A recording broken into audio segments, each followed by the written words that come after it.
Assalamualaikum warahmatullahi wabarakatuh. Salam sejahtera bagi teman-teman lintas agama.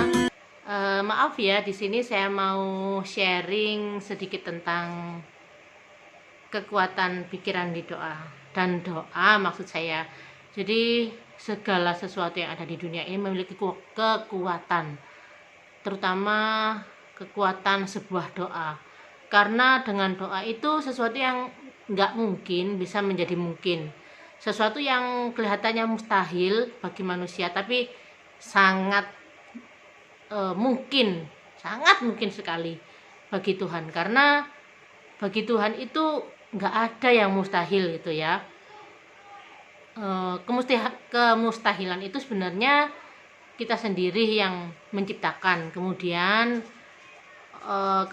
kemustahilan itu dibenarkan dengan alasan-alasan lain, seperti keraguan dalam diri kita saat berdoa dan memikirkan sesuatu.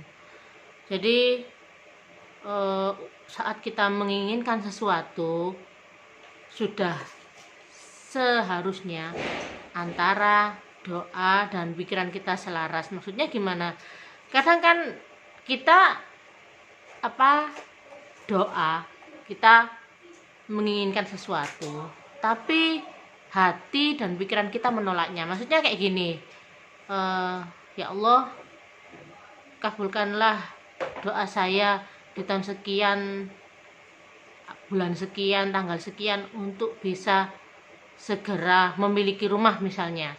Tapi di sisi lain hati kita menolak, mungkin nggak ya, kira-kira mampu nggak ya, karena tabungan saya kan cuma sekian, terus suami saya kan kerjanya kayak gini-gini aja, apa mungkin gitu.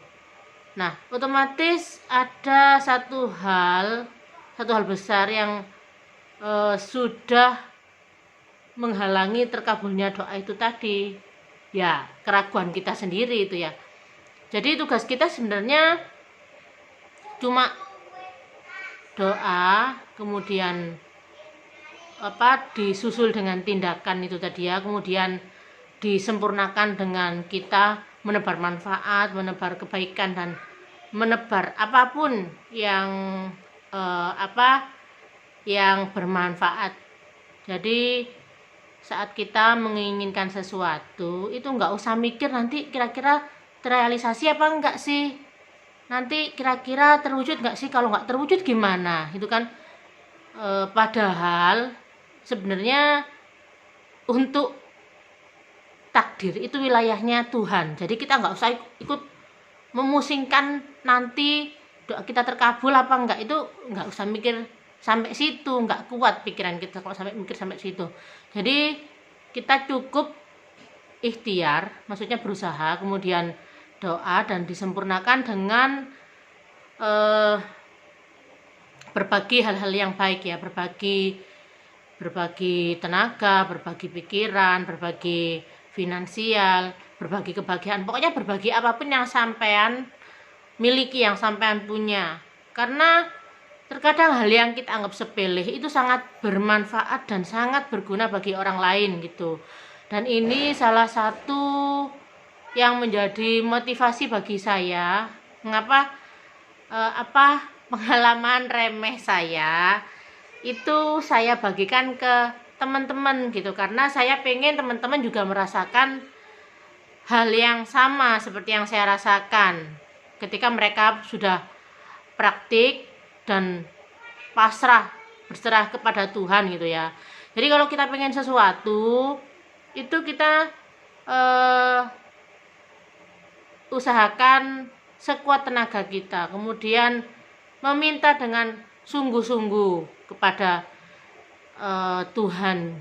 Kemudian kita nggak usah mikir kapan ya kira-kira impian saya terkabul ya, kapan ya kira-kira yang saya pengen itu cepet-cepet realisasi. Kita nggak usah mikir kayak gitu. Pokoknya serahkan semuanya kepada Tuhan gitu ya, serahkan hasil akhirnya kepada Tuhan. Kemudian ada juga kemarin yang tanya kayak gini, Mbak, saya tuh udah udah melakukan, udah praktik apa yang sampean ajarkan, yang sampean kasih tahu ke kita. Tapi kok udah berbulan-bulan harapan saya itu kok nggak terkabul, itu kenapa ya? Ya, yang pertama, yang pertama itu karena kita sendiri kurang yakin, mungkin ya. Tapi loh Mbak, saya udah yakin, tapi kenapa impian saya belum terrealisasi juga gitu. Yang kedua, kita mungkin protes gitu ya, kenapa ya kok lama. Nah itu juga ngefek banget gitu ke harapan kita. Jadi kita santai aja, doa itu santai saja. Dan saat kita berdoa, saat kita menginginkan sesuatu, itu perasaan kita itu harus happy, harus seneng gitu ya. Kalau kita udah doa, udah yakin, tapi kita masih menyimpan sakit hati, atau barusan berantem sama pasangan, kemudian masih kayak dongkol gitu ya. Nah itu juga bisa menjadi penghalang terkabulnya doa itu tadi. Jadi kalau memang kita berdoa, ya berarti kita harus perasaannya itu harus seneng, harus loss gitu. Kemudian selanjutnya, alasan kenapa impian itu nggak terkabul, sebenarnya bukan nggak terkabul sih, kadang Tuhan itu menggantinya dengan hal yang lebih kita butuhkan gitu ya. Kemudian bisa jadi emang belum waktunya, itu bisa jadi emang belum waktunya ya. Jadi ya ditunggu aja, sabar aja, jangan putus asa dari rahmat Allah gitu ya. Karena sebenarnya kadang emang Allah itu nggak ngabulkan permintaan kita saat ini, mungkin nanti akan Allah simpan dan Allah berikan ke anak cucu kita. Itu bisa saja terjadi, atau mungkin memang nunggu beberapa tahun dulu gitu. Dan yang ketiga, kan kita tahu Allah itu maha bijaksana. Jadi Allah belum mengabulkan doa kita itu karena mungkin jika doa yang kita panjatkan itu malah menimbulkan madorot. Akhirnya madorot itu maksudnya bahaya ya, nggak baik juga bagi si pendoa itu. Akhirnya Allah jauhkan doa itu, bukan jauhkan sih, tapi Allah belum kasih doa itu gitu. Karena Allah berpikir, maksudnya Allah menganggapnya itu emang nggak baik kalau doa itu tadi dikabulkan. Terus kalau Allah itu kan punya kebijaksanaan ya. Jadi kalau semua impian orang yang rata-rata impiannya sama, hampir sama ya, itu dikabulkan semuanya. Nah ini nanti coba deh, misalnya ini ya, semua orang pengen punya mobil, semua orang berdoa pengen punya mobil, dan dalam waktu sekejap, 1 hari kemudian, 1 minggu kemudian, semua impian, semua doa orang sedunia yang pengen mobil itu diijabah, dikabulkan. Nah nanti kira-kira kacau nggak dunia ini kira-kira? Terus kalau semua orang pengen kaya, doa pengen kaya semuanya, kira-kira ada nggak orang yang berbagi gitu? Karena semuanya kan udah kaya, jadi udah nggak ada yang berbagi. Terus kayaknya nggak ada yang jualan karena semua orang sudah kaya, nggak ada tukang somai, nggak ada tukang tambal ban, nggak ada, pokoknya ya nggak seimbang lah.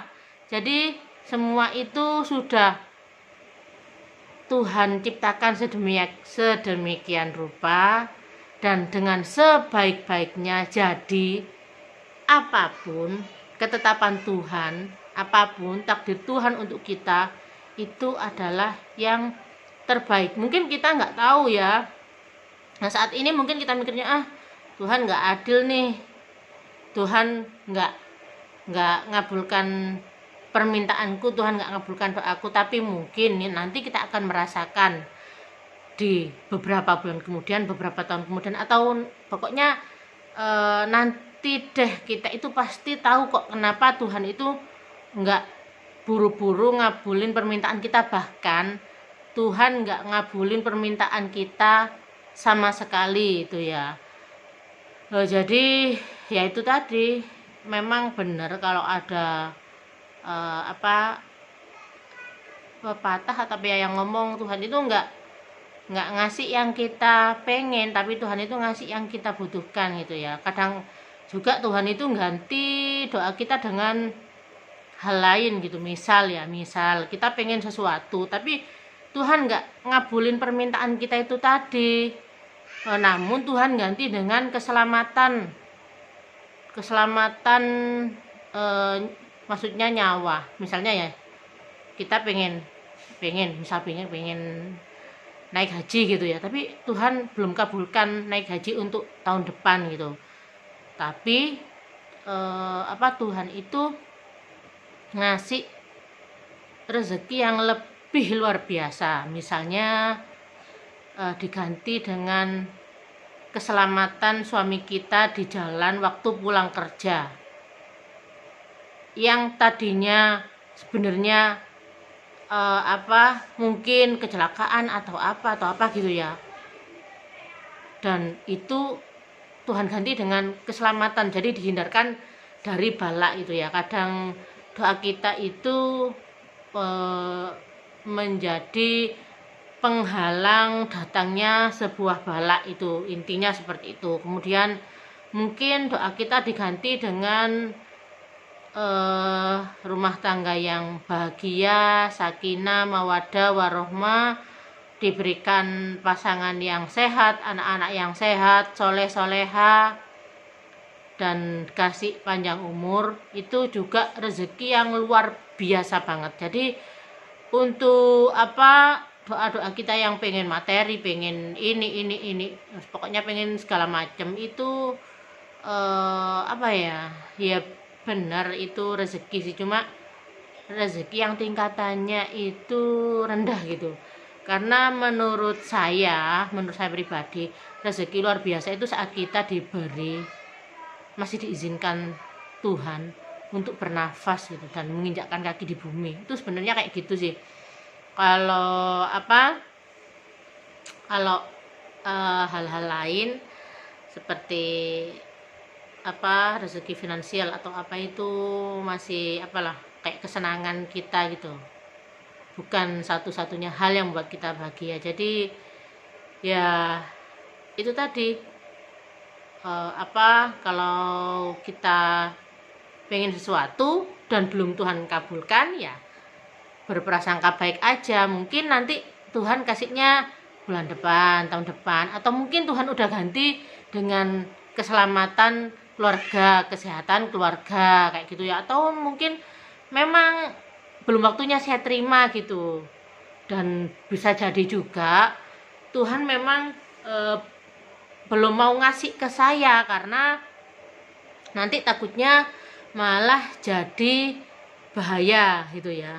Karena kemarin tuh saya juga sempat lihat di infotainment, ada kemarin itu ya, kado yang membuat celaka. Ada anaknya artis gitu ya, dia usianya masih 17 tahun tapi sama orang tuanya dikasih mobil mewah gitu ya. Akhirnya terjadilah kecelakaan di jalan raya, mobilnya sampai ringsek dan kaki tangannya yang patah itu ya. Nah itu kan berarti ya mungkin bisa jadi yang pertama mungkin memang belum waktunya ya, usia 17 tahun mengendarai mobil mewah, karena mobil mewah itu kan cc-nya tinggi, biasanya jalannya juga ngebut. Atau mungkin yang kedua memang yaitu tadi, jadi menjadikan anak tersebut celaka gitu. Dan untungnya Allah masih kasih keselamatan, jadi alhamdulillah masih nggak sampai kehilangan nyawa gitu. Jadi apapun yang kita doakan, saya hanya bisa membantu doa, semoga semua harapan saya dan sampean itu dikabulkan oleh Tuhan dengan cara yang baik dan membahagiakan itu. Karena kadang Tuhan itu mengabulkan mengabulkan doa kita pas kita masih protes aja ya, kok gini ya, doaku sih udah dikabulkan tapi kok gini ya gitu ya. Ikuti perintah Tuhan, perbanyak berbuat hal-hal yang baik, menyeru kepada kebaikan, dan berusaha untuk menjauhi larangan Tuhan ya. Saya ngomong gini bukan berarti saya sudah amar ma'ruf nahi mungkar, tapi saya juga berusaha memaksakan diri untuk itu gitu. Jadi ya semoga harapan kita semua diijabah Tuhan, dan semoga Tuhan selalu menuntun kita ke jalan yang benar dan diridhoinya. Oke. Saya kira cukup sekian ya sharing dari saya. Jadi kalau ada yang pengen tanya atau sharing-sharing, bisa sharing by phone ya, by phone monggo. Tapi saya kalau by phone itu jarang angkat telepon, karena di rumah itu udah ngetuet gitu. Bisa kirim pesan aja lewat WA di 0822 30 26 9361 ya. 0822 30 26 0822 ya 30 26 9361. Oke, terima kasih, semoga bermanfaat. Assalamualaikum warahmatullahi wabarakatuh. Sampai jumpa.